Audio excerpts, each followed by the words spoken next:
Tapi pada pilwaktu kali ini tiba-tiba saja Bang Antos pilih haluan lain gitu, mesti berseberangan ya kan.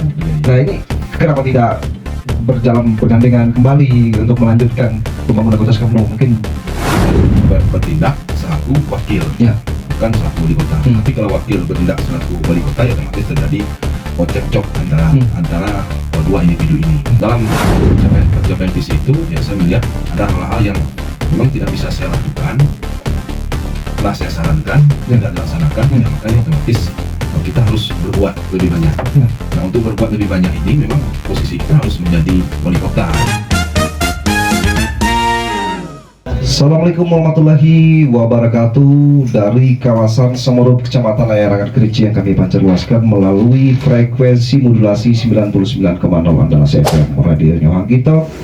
Selamat malam untuk mitra Andalas dimanapun Anda berada. Selamat malam juga untuk pemirsa Bundanya Putra Andalas dan untuk pemirsa Andalas Channel yang sedang pantengin kita pada malam hari ini di ajang dialog kandidat menggali visi misi calon wali kota Sungai Penuh. Dan untuk malam hari ini kita sudah menghadirkan Pak Alfias Antoni, dan beliau berpasangan dengan Lendra sebagai calon wali kota Sungai Penuh dengan nomor urut 3. Dan langsung saja kita sapa Bang Antos biar lebih akrab ya. Gimana kabarnya Bang Antos? Assalamualaikum warahmatullahi wabarakatuh. Selamat malam seluruh pemirsa mitra Andalas dan Bang Andi. Iya. Semoga sehat selalu. Amin ya rabbal alamin. Kalau Bang Antos sehat, insya Allah kita ikut sehat. Amin, amin, amin. Semangat terus nih Bang Antos ya. Alhamdulillah. Walaupun memang kesibukan yang sangat luar biasa ya di Kota Sungai Penuh, banyak menjalin silaturahmi dan silaturahim dengan masyarakat Kota Sungai Penuh khususnya ya. Karena itu sudah menjadi suatu kebiasaan. Ya. Jadi ini bukan menjadi beban, tapi sudah menjadi hal yang biasa kita lakukan dalam kegiatan sehari-hari, Bang Andi. Iya, luar biasa nih Bang Antos. Ya, dan kita doakan sampai hari hanya Bang Antos tetap diberikan kesehatan. Amin, amin, amin. Amin ya rabbal alamin. Jadi saya nggak tahu nih Bang Antos ke Andalas ini udah kali yang keberapa gitu ya. Sudah acap kali. Sudah acap kali ya. Jadi nggak asing.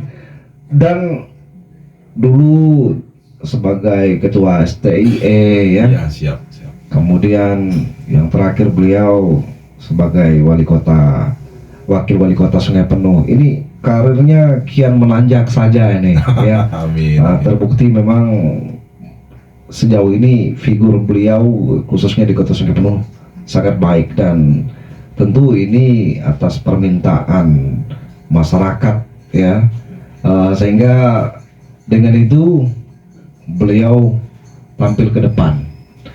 Oke, Bang Antos, ini untuk Pilwako Kota Sungai Penuh 2024 ini kadang-kadang itu membuat kita insan media ini agak bertanya-tanya nih Bang Antos. Bertanya-tanya itu yang kita lihat selama ini kan Bang Antos dengan Pak Ahmadi ya selaku wali kota itu kan hubungan yang cukup baik, cukup harmonis. Tidak ada kendala lah istilahnya. Betul. Tapi pada Pilwako kali ini tiba-tiba saja Bang Antos pilih haluan lain gitu, mesti berseberangan ya kan. Nah ini kenapa tidak bergandengan kembali untuk melanjutkan pembangunan Kota Sungai Penuh? Mungkin Bang Antos punya alasan tersendiri nih. Ya, terima kasih Bang Andi. Sebenarnya masalah kepemimpinan itu merupakan suatu wilayah yang memang harus dilakukan. Kalau di politik berarti siklusnya 5 tahun satu kali. Nah, maka dalam ilmu manajemen memang kita bekerja melakukan tugas seharusnya berdasarkan topoksi masing-masing. Memang saya selaku wakil wali kota otomatis memang dituntut untuk membantu wali kota dalam rentang waktu 5 tahun. Itu waktu yang normal. Namun pemilihan 2019-20 kemarin waktunya diperpendek menjadi 3,5 tahun.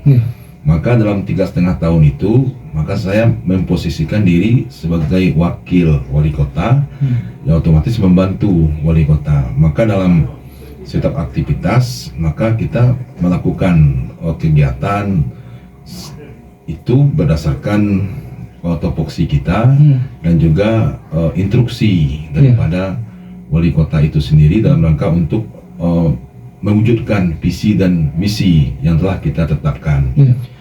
Nah, berdasarkan alur itu, maka ya otomatis kita harus support wali kota, ataupun karena pemilihan itu kan pemilihan wali kota dan wakil wali kota. Satu paket lah ya. Satu paket. Maka kita memang harus merumuskan suatu kebijakan itu ya harus sesuai dengan apa yang ada dalam visi misi kita. Jadi saya bertindak selaku wakil. Bukan selaku wali kota. Tapi kalau wakil bertindak selaku wali kota, ya otomatis terjadi cekcok antara dua individu ini. Maka dalam proses perjalanan hampir 3,5 tahun ini, ya saya mencoba mensucikan diri selaku wakil wali kota dengan memberi support, memberi saran. Kalau memang beliau menerima, berarti jalankan. Kalau memang belum menerima dengan alasan tertentu, ya saya tidak bisa berbuat apa-apa. Maka dalam kapasitas itu memang kelihatan harmonis gitu. Memang kita menjaga harmonisasi ini agar masyarakat melihat pemimpinnya memberi contoh yang baik untuk masyarakat. Nah, kalau pemimpinnya saja sudah cekcok, kalau pemimpinnya sudah ada pro A pro B, maka masyarakat akan melihat, wah ini kan contoh yang tidak baik.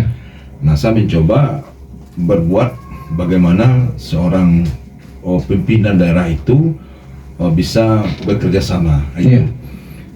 Nah, karena dalam politik dan dalam negara kita disahkan adanya pemilihan wali kota dan wakil wali kota itu dilakukan setiap periode 5 tahun.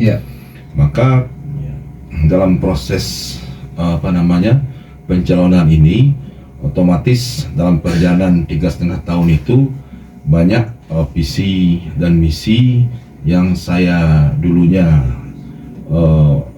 ikut menjadi wakil wali kota, ya otomatis memiliki keinginan, memiliki tujuan, yaitu untuk bagaimana berbuat untuk masyarakat Kota Sungai Penuh khususnya. Nah, dalam pencapaian visi itu, ya saya melihat ada hal-hal yang memang tidak bisa saya lakukan setelah saya sarankan, tidak dilaksanakan. Ya maka ini otomatis kita harus berbuat lebih banyak. Nah, untuk berbuat lebih banyak ini memang posisi kita harus menjadi wali kota, kan? Menjadi wali kota. Maka untuk mewujudkan visi dan mimpi saya untuk berbuat lebih banyak untuk Kota Sungai Penuh, maka dalam priorisasi pemilihan wali kota 2024-2029 ini, karena masa pemilihannya sudah masuk dan itu legal dan sah menurut undang-undang, ya maka selaku warga negara otomatis memilih hak dan kewajiban. Maka saya mencoba menawarkan diri untuk menjadi wali kota Sungai Penuh dengan keinginan dan mimpi agar kota Sungai Penuh ini lebih baik ke depannya. Gitu Bang Andi. Iya, jadi memang secara tidak langsung ini yang namanya wakil wali kota itu tentu tidak sama persis ya, namanya antara wali kota dan wakil wali kota. Wali kota dia mempunyai kebijakan penuh ya. Ya betul Bang Antos ya. Apakah hanya alasan apa yang baru saja Bang Antos terangkan, atau mungkin ada alasan lain, artinya motivasi lain Bang Antos untuk sudah sangat bertekad maju di Pilwako kali ini, Bang Antos? Ya memang proses politik ini otomatis kan berjalan dinamis. Selain daripada adanya keinginan yang lebih besar yang ingin kita wujudkan, dan juga otomatis karena ini merupakan jalurnya politik Iya. dan kita memang bergerak di partai politik, maka otomatis keinginan daripada kader, otomatis ini juga merupakan dorongan tersendiri dalam rangka untuk mewujudkan menjadi wali kota Sungai Penuh gitu. Iya. Oke, dan kemudian juga ini Bang Antos memakai jargon istiqomah untuk kota Sungai Penuh. Nah, istiqomah dalam hal yang seperti apa nih, Bang Antos? Ya, istiqomah berarti kita harus bekerja keras dalam rangka untuk mewujudkan kota Sungai Penuh yang slogan yang kita usung untuk Pilwako saat ini yaitu keren gitu kan. Nah, berarti istiqomah untuk mewujudkan kota Sungai Penuh yang keren. Keren ini merupakan suatu satu singkatan dari kreatif, ekonomi maju, religius, entrepreneur dan nyaman. Nah, itulah menjadi visi daripada Antos dan Rendra dalam rangka untuk maju sebagai wali kota dan wakil wali kota 2024-2029. Ya. Semangat baru untuk kota Sungai Penuh ya, Bang Antos ya. Insya Allah. Baik. Dan untuk pendengar dimanapun Anda berada dan juga untuk pemirsa, selanjutnya juga ini silakan kami tampung, barangkali ada yang ingin menitipkan atensi ya kepada beliau berkenan dengan pencalonan beliau sebagai wali kota Sungai Penuh untuk periode 2024-2029. Kemudian juga nih Bang Antos, kalau kita rentangkan mungkin cukup banyak ya apa yang secara tidak langsung jadi program Bang Antos sama Lendra untuk membangun kota Sungai Penuh ke depan ya. Tetapi secara garis besarnya saja ini, artinya hal-hal yang secara tidak langsung itu menjadi prioritas utama nantinya ketika Bang Antos Lendra itu terpilih menjadi pasangan di wali kota dan wakil wali kota Sungai Penuh, itu apa hal-hal yang tentu sesuai dengan potensi yang ada di kota Sungai Penuh yang akan diprioritaskan? Betul. Apa nih Bang Antos? Memang saya sebenarnya pertama sekali bersyukur karena diberi kesempatan menjalankan amanah menjadi wakil wali kota Sungai Penuh. Karena sebelumnya, walaupun dengan masa yang agak singkat agak singkat. Karena sebelumnya kita berada di praktisi, di sekolah tinggi, masuk ke dunia politik, maka banyak tahu tentang antara teori dan praktisi. Maka dalam rentang waktu ini kita melihat bahwasanya banyak hal yang bisa kita lakukan dalam rangka untuk mewujudkan kota Sungai Penuh yang lebih baik. Nah, dari potensi-potensi yang ada dan juga kelemahan-kelemahan yang ada yang di kota Sungai Penuh, maka saya melihat Sungai Penuh merupakan suatu kota yang sangat spesial, gitu kan? Spesial kalau memang kita kembangkan dengan baik. Apalagi Sungai Penuh berada di tengah-tengah antara Kerinci, Muko-Muko, termasuk Jambi dan Sumatera Barat. Ini bisa menjadi daerah penyangga, kan? Penyangga kalau memang kita kembangkan dengan baik. Nah, dalam kapasitas itu kita melihat Sungai Penuh dan Kerinci itu merupakan suatu yang tidak bisa dipisahkan. Kalau memang terjadi kolaborasi gitu kan. Nah, selama ini kita melihat kolaborasi itu kan tidak jalan. Sehingga Kerinci jalan sendiri, Sungai Penuh jalan sendiri. Nah, kalau ini bisa kolaborasi ini kita jadikan suatu hal yang terjadi, saya rasa Sungai Penuh dan Kerinci itu menjadi sesuatu yang daerah yang memang bisa berkembang lebih cepat, gitu kan, lebih cepat. Salah satu atau diantara yang mesti dikolaborasikan ini apa nih Bang Antos kira-kira? Ya, masalah hubungan kerjasama antara pemerintah. Karena kita tahu Kerinci kita tidak bisa pungkiri menjadi daerah destinasi wisata yang memang sangat populer dan tidak dimiliki oleh daerah-daerah yang ada di Provinsi Jambi khususnya. Dan itu bukan saja diakui secara regional, maka secara internasional pun seperti Gunung Kerinci, gitu kan, seperti air panas, gitu kan, dan lain sebagainya. Itu kan merupakan tempat wisata yang kalau memang kita berkolaborasi untuk mempromosikannya, Iya. maka itu kan menjadi suatu hal yang menarik bagi orang lain untuk datang ke Kerinci. Nah, sedangkan Sungai Penuh itu merupakan suatu kota Iya. yang sudah jadi. Iya, Sudah iya, jadi, kalau kita kembangkan itu bisa menjadi kota yang lebih indah, lebih indah. Tapi kalau hal dua ini kita pisahkan, Sungai Iya. Penuh ini berjalan sendiri, Kerinci jalan sendiri. Iya. Akhirnya, akhirnya Sungai Penuh bisa dijadikan bergerak sendiri Iya.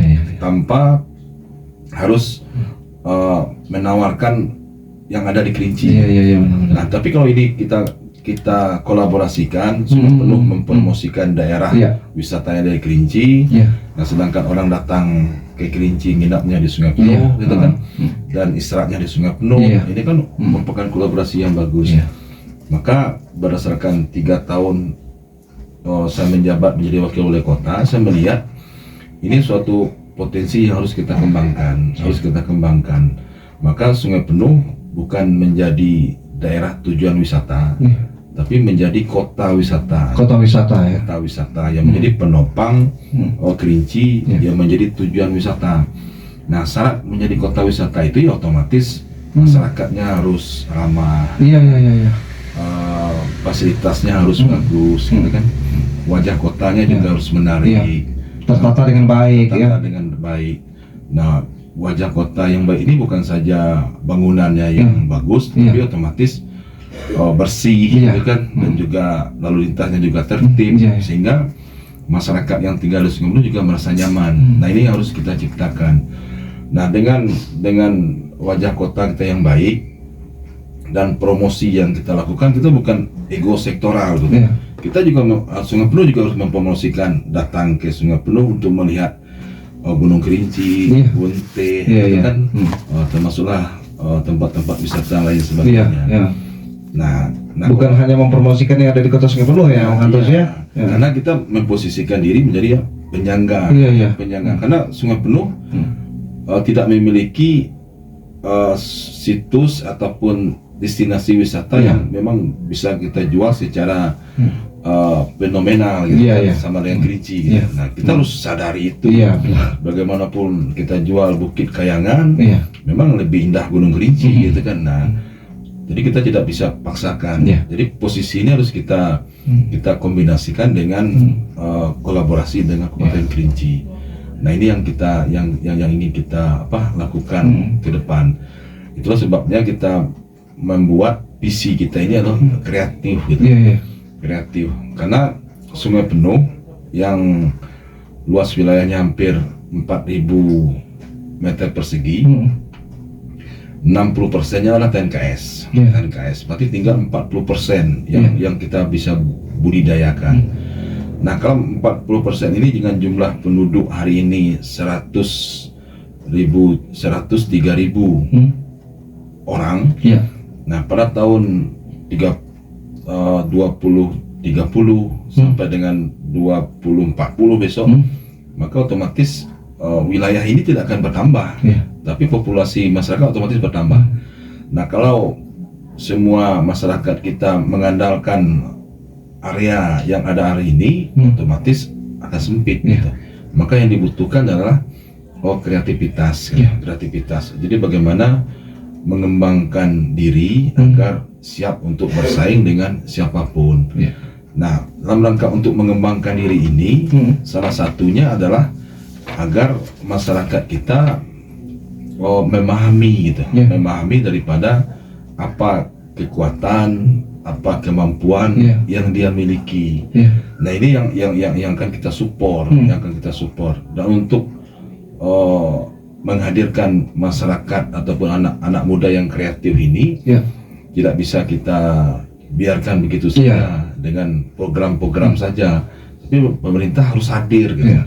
Harus hadir, memberikan pelatihan, bimbingan ya. Maka Antos Lendra menyiapkan suatu program, gitu, program yang menyentuh langsung, yaitu pertama 50 juta per dusun pendukungan. Itu untuk bagaimana masyarakat per dusun itu mengembangkan kreativitasnya.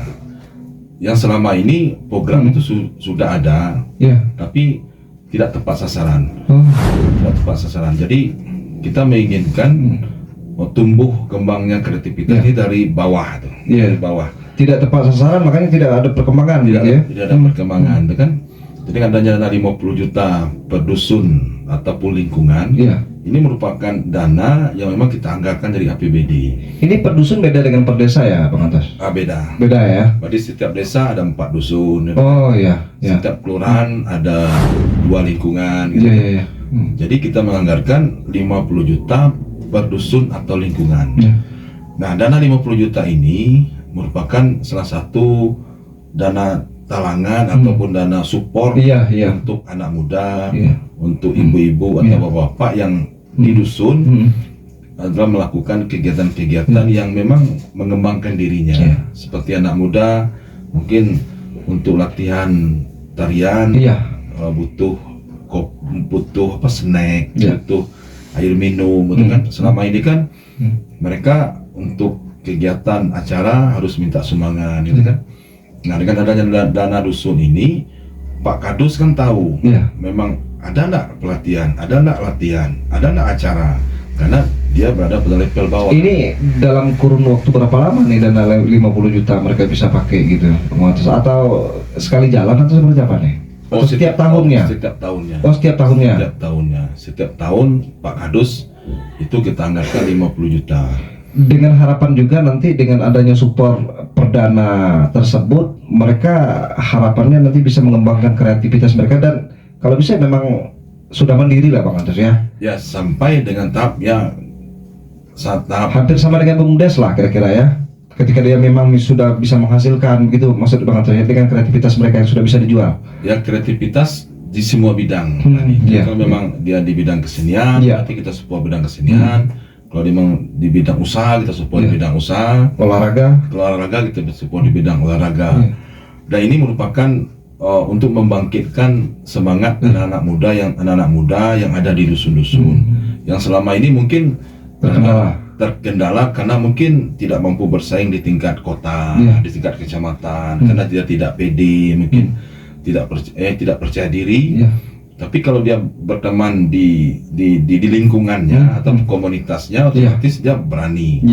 Nah, dengan disupport oleh dana ini, otomatis keberaniannya kan muncul.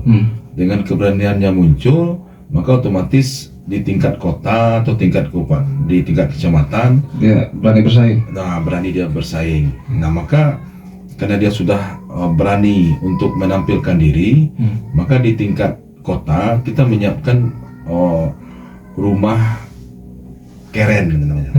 Rumah keren itu rumah kreatif untuk anak milenial dan Gen Z. Nah, tujuannya adalah dengan adanya dana 50 juta per dusun ini, otomatis akan timbul minat ataupun bakat ataupun kegiatan-kegiatan yang dilakukan anak-anak muda di tingkat level dusun. Nah, otomatis dengan giatnya kegiatan-kegiatan ini, apa disampaikan oleh Bung Andi tadi, mereka otomatis kan ingin keluar, ingin keluar, otomatis dengan tahapan ataupun biaya yang dilakukan oleh tingkat dusun, otomatis kan tidak mumpuni ataupun tidak bisa menghasilkan lebih. Maka di tingkat kota kita menyiapkan rumah keren ataupun rumah kreatif untuk anak milenial dan Gen Z ini. Nah, mereka otomatis karena sudah memiliki kepercayaan diri. Nah, biasanya kan kita yang berada di dusun kalau ingin ke kota itu kan ada sesuatu yang diandalkan. Ya, ada sesuatu yang diandalkan. Punya skill lah ya. Punya skill. Tapi kalau kita tidak pede kan susah, Pak. Nah, harapan kita dengan adanya kegiatan di dusun ini, mereka pede, mereka percaya diri sehingga mereka bisa masuk ke rumah kreatif ini. Nah, di rumah kreatif ini, inilah kita akan menempa anak-anak muda kita sesuai dengan ilmu ataupun hobinya, termasuklah skillnya. Kalau memang dia hobi di bidang bisnis, ya maka otomatis kita akan latih dan beri pemahaman oleh orang-orang yang memang ahli di bidangnya, sampai dengan dia bisa tuh. Apakah menciptakan produk, Iya. sudah memiliki brand tertentu. Nah setelah itu kita siapkan lagi dengan pendanaan, Pandi. Pendanaan kita namakan dengan Corner M. Corner M ini kartu entrepreneur milenial. Kartu ini sama dengan kartu ATM. Jadi mereka bukan saja dilatih, bukan saja dibimbing sampai bisa, Tapi juga dimodali lah setelah mereka bisa. Nah ini kan kelamaan kita selama ini kan itu. Setelah dilatih, ditatar, sudah bisa lepas. Nah ini kita tidak lepaskan, gitu. Jadi setelah bisa, sudah paham. Setelah mereka dinyatakan bisa untuk melakukan aktivitas di luar, nah kita siapkan dana yang berbentuk kartu Corner M ini. Jadi mereka setelah keluar membuat suatu produk yang memang sudah teruji, sudah teruji di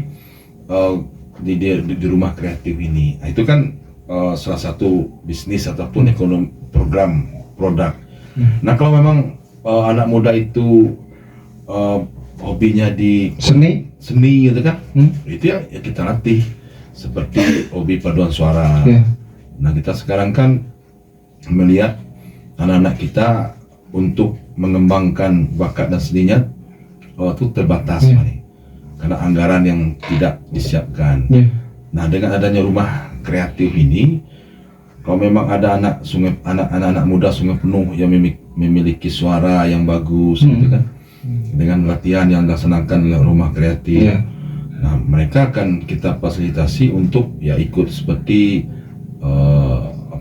Indonesian Idol, gitu kan, atau KDI, gitu kan, itu kita fasilitasi sehingga mereka bisa tampil di tingkat nasional, dan mudah-mudahan dengan mereka tampil di tingkat nasional mereka bisa menjadi penyanyi yang profesional.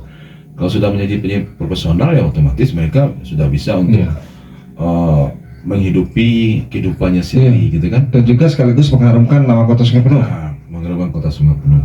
Begitu juga dengan ada yang suka dengan konten kreator, gitu. Nah itu otomatis ya kita bina lagi sampai mereka menjadi konten-konten yang memang bisa menghasilkan pendapatan. Jadi rumah kreatif ini banyak macam. Kalau memang di bidang segala kreativitas ditampung. Iya. Oke, Bang Antos, ini sebelumnya mohon maaf ada atensi masuk nih Bang Antos dari Instagram, ya audiens yang pentingin kita pada malam hari ini. Strategi untuk pengembangan mall pelayanan publik. Nah, jadi mereka menanyakan strategi untuk pengembangan mall pelayanan publik, dan kemudian dua pertanyaan sekaligus nih, dua atensi masuk. Bagaimana strategi Pak Antos untuk menarik minat investor ke Kota Sungai Penuh? Dari Ada Fadli 08_08. Silakan. Selamat malam, Fadli ya. Iya. Abang atau adik ini ya, atau bapak. Iya. Jadi kalau masalah MPP, Mall Pelayanan Publik, itu merupakan suatu wadah yang disiapkan oleh pemerintah dalam rangka untuk mempercepat daripada birokrasi. Jadi satu urusan bisa selesai yang satu kantor. Nah itu kan sama dengan satu pintu gitu. Dia persis sama, namun di sini lebih lengkap lagi, lebih lengkap lagi, dan juga situasi dan suasananya ya lebih modern lah, lebih modern. Nah, jadi mall pelayanan publik ini salah satu yang memang bisa kita lakukan itu bagaimana mempercepat pelayanan di semua lini gitu. Baik itu surat izin, baik itu PBB, malah untuk nikah pun itu bisa kita siapkan di MPP ini. Di daerah lain malah ada tempat nikah pun disiapkan di MPP, gitu kan. MPP sampai mereka nanti keluar suratnya selesai, mereka pun nikah pun di mall pelayanan publik tersebut. Berarti ini mall gitu ya, bukan mall ya.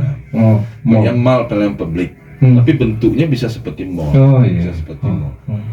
Nah, kalau memang salah satu untuk agar ini bisa efektif, Ya. ya memang pemerintah daerah yang memang harus mengawal gitu. Mengawal setiap dinas instansi, Ya. baik itu vertikal maupun horizontal, yang memang harus stay di mall tersebut gitu. Jangan sampai konternya ada, orangnya tidak ada. Nah, itu kita harus menjamin setiap layanan-layanan itu yang memang Standby di sana ya. standby dan tersedia. Nah, kalau memang itu terjadi, memang masyarakat dipermudahkan untuk membuat apapun Iya. izin ataupun apapun keperluan. Iya.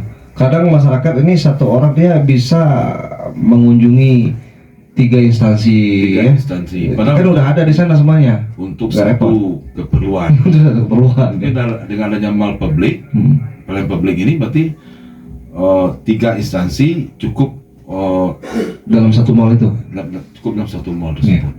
Kemudian juga nih Bang Atas untuk menarik minat investor kayak kata Sungai Penuh. Seperti apa nih? Memang dari 3 dekade ya, 3 dekade wali kota Sungai Penuh, memang kita melihat investor yang ada di Sungai Penuh ini sangat minim, sangat minim. Ini dikarenakan memang iklim investasi di Sungai Penuh, ya otomatis investor ini mau menanamkan modalnya di suatu daerah, ya otomatis dia akan menghitung berapa lama dan juga berapa yang akan keuntungan yang mereka peroleh.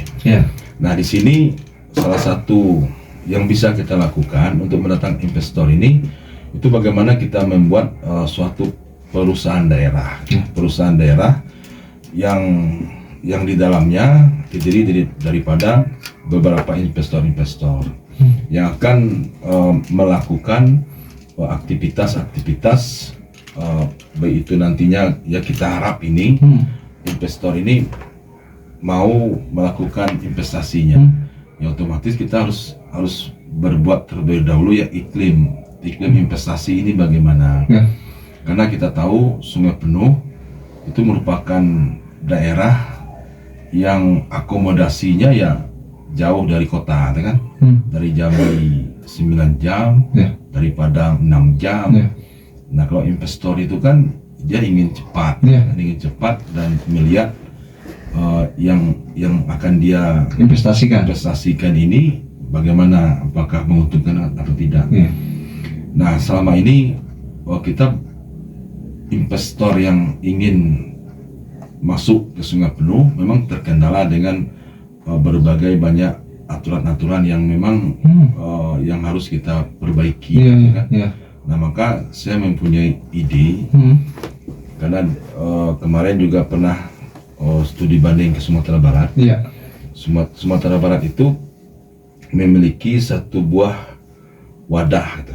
Wadah yang menampung investor-investor yang akan masuk.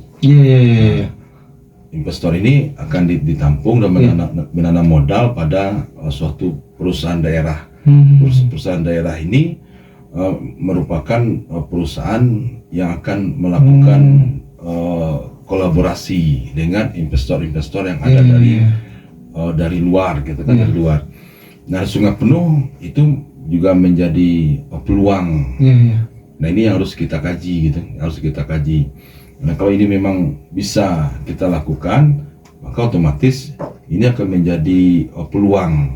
Bisa jadi misalnya Bukit Kayangan nanti ada investornya ya supaya lebih indah lagi gitu, bisa jadi contoh gitu Bang Atas, atau seperti apa? Bisa. Memang kita harus membuat peraturan daerahnya. Kita juga harus bagaimana mensosialisasikannya. Sudah ada waterboom di sana misalnya. Waterboom. Gitu. Tapi kita harus membuat wadah ini dulu. Iya, wadahnya dulu ya. Kalau investor masuk tanpa ada wadah payung hukum, itu ini kan akan menjadi masalah baru bagi daerah. Maka ini kita harus berupaya bagaimana kita membuat suatu wadah. Wadah ini mampu untuk menampung dan juga mencari gitu. Iya. Jadi bukan Oh iya, dan juga mencari investor gitu. ya bukan mencari inspektor. Jadi wadah ini bersifat lembaga swasta Iya. yang memang pemerintah daerah pun menanamkan modal di sana, dan tugasnya adalah mencari investor dan membuka lapangan-lapangan pekerjaan baru ataupun mensupport daripada setiap kegiatan-kegiatan pemerintah seperti PDAM gitu kan, ataupun tempat-tempat lokasi wisata gitu kan. Nah, ini dikelola oleh lembaga ketiga yang nanti akan diatur bagaimana pembagian hasilnya. Nah, ini bisa saja, tapi ya harus punya payung hukum dulu kan. Baik, ini Bang Antos, sepertinya tidak terasa ya kita sudah berada di menit terakhir. Mohon juga nanti closing statementnya atau hal-hal yang mungkin perlu untuk disampaikan kepada pemirsa dan pendengar kita. Dan beliau ini akademisi, jadi segala sesuatu ini mesti detail ya, mesti terperinci dan mesti jelas. Jadi saya secara tidak langsung sebagai host ini nggak begitu pusing memikirkan bahan untuk menjelang durasi karena beliau sudah mampu handle. Banyak sebenarnya Bang Antos yang ingin kami tanyakan ya, soal kenapa Bang Antos pilih Lendra sebagai pasangan juga kan, dan kemudian juga mungkin kita akan mengulas bagaimana kedepannya Bang Antos mengantisipasi persoalan banjir di Kota Sungai Penuh kan. Banyak sebenarnya Bang Antos, tetapi karena waktu kita barangkali bisa dirangkum sekaligus closing statementnya nih Bang Antos. Ya, terima kasih Bang Andi. Iya. Intinya dengan niat ingin mencalonkan menjadi wali kota ini, itu merupakan suatu ikhtiar untuk berbuat lebih banyak untuk masyarakat Kota Sungai Penuh. Karena kita tahu Sungai Penuh hari ini dalam kondisi tidak baik-baik saja, kan? Banyak kasus, banyak musibah yang terjadi. Maka ini merupakan suatu tugas selaku anak negeri yang memang memiliki kapasitas dan peluang untuk bisa menjadi wali kota Sungai Penuh. Kenapa saya katakan demikian? Ya karena pertama kita pengurus partai, kedua kita punya perahu, ya otomatis kita punya peluang gitu kan, punya peluang. Maka sebenarnya itulah maka saya ingin mencoba, ingin mencoba untuk berbuat lebih banyak lagi untuk masyarakat Kota Sungai Penuh. Bagaimana kita mengatasi pengangguran dengan membuka lapangan kerja, itulah dengan harus kita kreativitas tadi. Nah, bagaimana kita mengatasi banjir? Salah satunya ya bagaimana kita melakukan kolaborasi dengan Kabupaten Kerinci, baik itu wisata tadi gitu kan. Karena Sungai Penuh tidak bisa mengatasi banjir sendiri gitu kan. Karena dia merupakan ibarat telur berada di tengah. Maka kalau kita lakukan pengurukan ya pasti air juga akan masuk lagi gitu kan. Jadi memang suatu keharusan kita harus melakukan hubungan kerjasama yang baik dengan Kerinci. Jadi banjir ini bisa kita lakukan ya dengan kerjasama. Nah, yang kedua, banjir ini bisa kita selesaikan dengan perencanaan yang terkoneksi. Jadi, nah selama ini kan kita membuat drainase terputus-putus, terputus-putus. Nah, karena terputus-putus, ya jadi karena air mengalir, karena istilah bahasa Kerinci ini tersumbat gitu kan. Nah, seharusnya kan kalau memang terkoneksi seluruhnya ya otomatis air akan mengalir gitu kan. Tapi karena tidak terkoneksi seluruhnya, ada yang tersumbat, maka air akan muncul keluar. Nah, ini kan harus kita benahi. Ditambah lagi dengan masalah sampah gitu kan. Nah, sampah ini merupakan suatu PR gitu. Dan ini juga menjadi problem dimanapun daerah perkotaan. Tapi apabila ini kita tangani dengan serius dan fokus, saya yakin sampah ini bisa kita antisipasi gitu. Nah, jadi Antos Lendra itu menyiapkan program Kerel gitu, dalam rangka untuk mengantisipasi sampah ini. Yakin dan percaya dalam 100 hari kerja sampah ini bisa kita atasi. Karena ini sudah saya buktikan waktu menjadi wakil wali kota kemarin, bisa kita atasi sampah ini asal kita fokus gitu. Tapi kalau kita tidak fokus ini tidak akan bisa kita jalani. Nah, banyak lagi yang lainnya Pak. Banyak lagi yang lainnya yang sudah kita lakukan. Baik, Bang Antos, terima kasih sebelumnya kami ucapkan atas kehadirannya di studio Radio Andalas FM, dan tentunya masyarakat Kota Sungai Penuh betul-betul ingin bagaimana Kota Sungai Penuh mampu menciptakan hal-hal yang kreatif ya, karena dengan kreativitas lah maka kita mampu untuk bersaing ya dalam kehidupan ini, dalam segala hal tentunya itu dibutuhkan kreativitas, ada di Keren.